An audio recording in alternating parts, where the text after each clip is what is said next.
Hello and welcome to another Doctor's Assistant 1 video, and today I'll be taking a look at my Xbox 360 collection.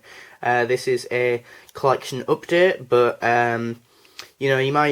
some of you might be thinking, I have quite a few Xbox 360 games, considering one, how long the console has been out for, and two, how long I've had a 360 for. And yeah, then you will probably actually realise that this is quite a small collection. But yeah, this is a collection update to my first video that I did, which was obviously of my Xbox 360 collection, because at that time, that was the first video. So yeah, hopefully I've gained a few more games in the in this library of video games for this console. Yeah, so first of all, we start off with Tomb Raider, which is the action-adventure game. I haven't, of this recording, played it, so I can't really comment too much on the gameplay or the story or anything like that. I paid a $5 for it, pre-owned, hence the reason why the box kind of looks pretty crappy looking, but, a game's a game, really. Yeah, I've heard so many brilliant things about Tomb Raider, hence the reason why I got it, because, it's a revival of the series, or a reboot. I'm not actually sure which it is, but, Lara Croft definitely does look a lot more tame, if you can remember how she used to look, but hopefully that is because she has a much better story, because from what I know of the Tomb Raider timeline, the first few games were sort of 3D action-adventure games, then they came out with some top-down sort of arcadey type games, and then the series kind of just stopped, and then this game came out by Crystal Dynamics and Square Enix.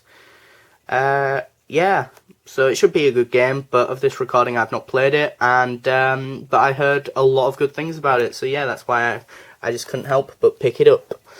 Minecraft, the Xbox 360 edition. I think my mum paid like 5-10 quid brand new for this game at Morrison's. Bargain, really, if I'm being completely honest.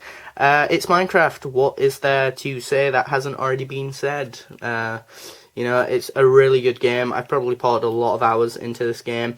I really do like it, and it's just a really wonderful tool for someone like myself who has autism to have this sort of limitless sort of cavern playground place to just play around with and just do what I want without the constraints of other people condemning my stupid ideas or condemning my ideas because they think they're stupid, when actually any idea is a good idea in my mind, but you know what people are like. Then we have South Park: The Stick of Truth, which I have played a bit of it. I wouldn't say a lot, but quite a fair amount, maybe-ish. Yeah, it's definitely a really good game. It's a RPG-like game, or it has RPG-like mechanics, very basic ones, but I think the RPG mechanics get a bit more tougher and that. So if you've never played an RPG, which I haven't, it is really easy to get used to. It's a fun story. It's one of those outlandish games, and yeah. And if you're a big fan of South Park, but not into gaming that much, it's still a must-have, I think. Speaking of outlandish games, Centro 4. Very outlandish, very just over-the-top, eccentric, bonkers, crazy, ness. And I think, I just like that type of game, if you couldn't already tell, with these two types of games. Here we have Skyrim. What can I say that hasn't been said about this? I mainly just picked it up because I know so many people say that it's amazing, that it's brilliant, that it's great, so on and so forth, but I can never seem to get into it, but I really want to, and that's what's bugging me about it. And also, for whatever reason, even though I've got like a black Xbox 360 Elite one like now, it still makes it like sort of really hum and her and whatnot, and heat up quite a lot, which is really weird. I'd have thought that problem would have been resolved now that I've got a better, sort of more faster better console, or that's what I would hope. Halo 4, haven't really played this game in ages. Campaign was decent. The graphics were really, really good from what I can remember when I first started playing it back in the day. And the multiplayer apparently isn't that good from what I've heard. Halo Combat Evolved Anniversary, I think it was for the 15th or 20th anniversary. I just really like this one because it's the only game, and yes, the only game in my gaming collection as a whole, that is, that has a slipcover, which is really snazzy. If I'm being completely honest. And I also like how this is sort of shiny. I also like how it's the only sort of anniversary type game that I've got, and you can, flick between the old graphics of the original and the newer ones, which is really cool, especially if you're a big fan of the Halo franchise. Halo Reach, now this has to be, for me, one of the best Halo games ever. In my opinion, up there with Halo 3 and probably Halo 5, I'm guessing, maybe, I don't know, I haven't actually played Halo 5, but I've heard that it's really good. But, yeah, I've just randomly just started getting back into this as one of my friends at college plays this, and yes, I didn't know the servers were still there. This is 5 years old. It was done 2010 apparently. It still holds up. The graphics are pretty dated, but the gameplay is so solid that it's still a must play. Halo 3 ODST, I remember my mum getting me this at Morrison's because I was like, oh, I need to get this. This game's like a sequel to Halo 3 and all this. And now, as I've got older, I know that it's a one for multiplayer and one for campaign, or the campaign and multiplayer, yeah. Now, as I've got older, I know that it's sort of a spin-off from Halo 3. Really good game, actually. I really like it because it's unique, it's different, it's sort of a more stealth, sort of more atmospheric, darker game than any of the other Halos. Definitely, and yeah, I really liked it for that. It's very good. It's definitely got its uniqueness. Halo 3, what is there to say about this game that hasn't been said before? I mean, I think when I got this, I didn't have Xbox Live, so unfortunately I never really got to play much of the multiplayer in that sense, but I did always blag my brother and his friends to play local co-op with me. So that's the thing.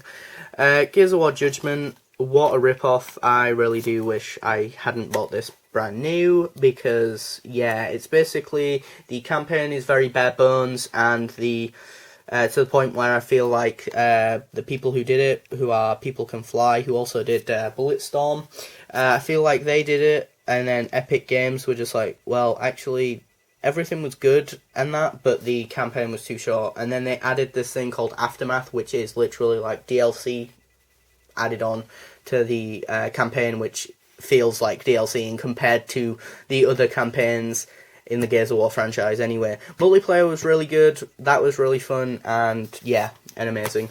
Gears of War 3, really good game, probably one of the best Gears of War games up there. Gears of War 2, really good, really amazing. I think it came out like 2008, 2009, so really pushed the 360 early on, and really saved the 360, I think, because you gotta think by that point in the 360's lifespan, the major first party game was, or first party title, should I say, was Halo, and that's really it, I think. Maybe Halo and Forza. So this was like the third pillar in that sort of first party lineup, which, they needed. Lollipop Chainsaw, again, another outlandishly weird, arcadey, just shooting shit type thing, shits and giggles, I mean, come on, you've got the most outlandishly, skimpy looking female character on the front cover and a zombie in there, like a locker, and her boyfriend's head is, attached to a skirt. It's ludicrously outlandish and messed up, and if you're into that sort of stuff, then you will like it, obviously. Dishonored, I don't know, I want to like this game, and I love the world that it's set in, which is Dunwall, but I don't like the sort of, you have to be stealthy, and if you're not, then you die a lot. You know, like, I hate the fact that, much like other stealth games, it sort of says, but there is that option of being, not stealthy, and you could try and do that, but if you do that, you're just going to die loads. So it's sort of like, it gives you an option, but it sort of forces you not to do that option, which is dumb. Tekken 6, phenomenal fighting game, really good fighting game, the only fighting game that I've got on this console, which is probably why I think it's so good, but it is really good, really solid, really really big packed roster of characters and amazing couch co-op. Burnout Paradise, what can I say that hasn't been said about this game? Fun, frantic, just a blast to play with friends, without friends, just a blast to play. And I got this, I can still remember this, I got it from Toys R Us in like a bargain bin from there for like £5. Absolute treasure. Like, I cannot believe that was like £5 or something ridiculously dirt cheap like that. Star Wars The Force Unleashed, I don't mind this game. I don't mind it to the point where I vaguely remember buying DLC for this. I must have liked it quite a bit. It was like this DLC set on Endor, if that rings any bells for anyone. So yeah, that's a thing. And you get to play as a Sith and a Jedi. What's not to like? Red Faction Armageddon, basically the crappier Red Faction game, essentially, and that's literally all I've got to say on that. I did buy it brand new from what I can remember. Red Faction Guerrilla, phenomenal game. Again, another game you can just play for shits and giggles, just mess around and blow shit up. Basically, that's it, but there's also a really cool, very well crafted story there, and again, I may have got this from what I can remember from Blockbusters, when Blockbusters was a thing. Yes, I'm that old now. Oh god, that's depressing. But yeah, I got that for dirt cheap there as well. And last but not least, the only Call of Duty game I have in this collection now. I did used to have quite a few of them, but now I only have World at War, because personally I think it's the best one, so I just thought, why not just keep this one? World at War, it's a phenomenal game, really good game. Like the campaign, like the multiplayer, and I love zombies. That's about it. So yeah, these are all my Xbox 360 games. Thanks for watching, comment, rate, and subscribe.